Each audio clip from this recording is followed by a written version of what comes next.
पुराने समय में घने जंगलों के पास एक छोटा सा गांव बसा करता था, जहां एक गरीब लकड़हारा रहता था। उसका नाम था कल्लू। वह हर सुबह जंगल जाता, लकड़ियां काटता और शाम को बाजार में बेचकर अपने परिवार का गुजारा करता। कल्लू मेहनती था, पर उसकी एक आदत थी, वह हर छोटी बात पर गहराई से सोचता रहता। अगर पत्नी ने बात करते वक्त चेहरा मोड़ लिया तो कल्लू सोचने लगता, क्या वह मुझसे नाराज है। अगर बाजार में लकड़ी की कीमत थोड़ी कम मिली तो वह सोचता, कहीं लकड़ी की जरूरत ही खत्म न हो जाए। धीरे धीरे वह सोचते सोचते इतना थक गया कि उसे नींद आनी बंद हो गई, शरीर कमजोर हो गया और चेहरे से मुस्कान चली गई। एक दिन गांव के बुजुर्ग ने उसे सलाह दी, जाओ, पहाड़ी के उस पार गुरु अवधूत बाबा रहते हैं, उनके पास हर समस्या का हल है। कल्लू चल पड़ा। 2 दिन की यात्रा के बाद वह थका मांदा गुरुजी की कुटिया पहुंचा और रोते हुए बोला, गुरुजी, मैं बहुत सोचता हूँ, इतना कि अब जीवन बोझ लगने लगा है, क्या करूं। गुरुजी मुस्कराए और पास पड़ा एक मिट्टी का घड़ा उठाकर उसमें पानी भरकर कल्लू को पकड़ाया। इसे पकड़े रहो जब तक मैं कहूं न छोड़ना, उन्होंने कहा। कल्लू चुपचाप बैठा रहा। आधे घंटे में हाथ दुखने लगा, 1 घंटे में कंधा सुन्न हो गया। जब 2 घंटे बीत गए तो गुरुजी बोले, अब बताओ, ये घड़ा पहले से भारी हो गया क्या।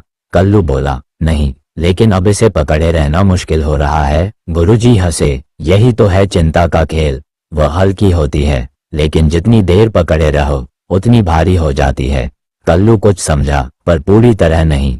कल्लू कुछ देर चुप रहा, फिर बोला, गुरुदेव, अगर चिंता को छोड़ना इतना आसान होता तो मैं आपके पास क्यों आता। गुरुजी बोले, तब चलो, एक और बात समझाता हूँ। वे उसे पास बहती नदी के किनारे ले गए।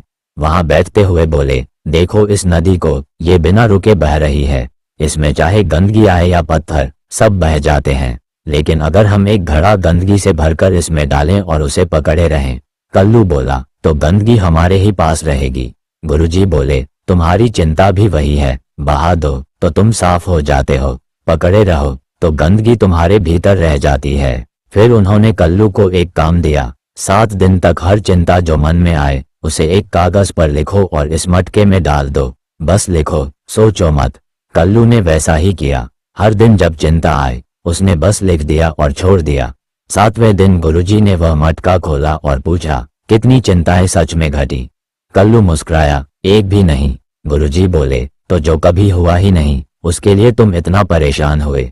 यही है सोच की जाल, जो ना हो उसी के लिए डराओ। कल्लू की आंखों में अब रोशनी थी, वह कुछ सीख चुका था। अब कल्लू बदल चुका था। वह जब भी कोई चिंता आती तो उसे पहचानता और कहता, तू आए है, पर मैं तुझे पकड़ूंगा नहीं। धीरे धीरे उसकी आदत बदलने लगी।